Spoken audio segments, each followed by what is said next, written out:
Hello guys, Tech Zero here, and today I'm going to show you how to get this colorful energy bar.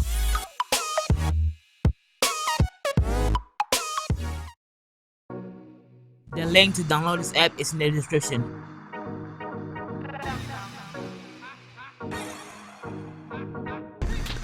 When you first launch energy bar, you will have to grant the app an additional permission.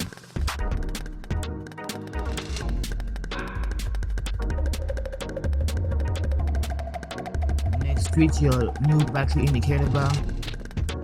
When that is done, head back to energy bar app where you can now do some customization. To start, you can either keep the battery indicator as a small at the top of your screen, or you can have it overlay the entire status bar. If you go with the former, you can use the bar indicator slider to adjust the width of the bar at the top of your screen.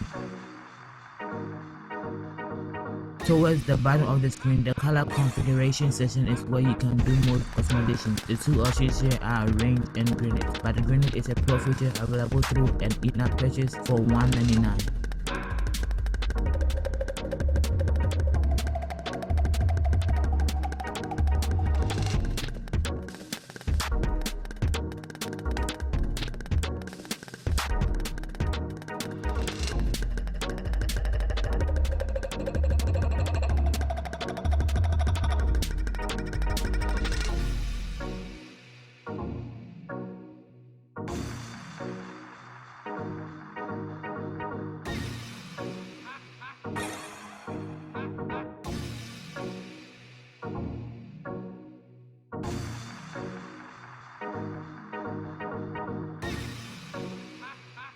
Thanks for watching this video. Like, comment, subscribe, and catch you in the next one. Peace.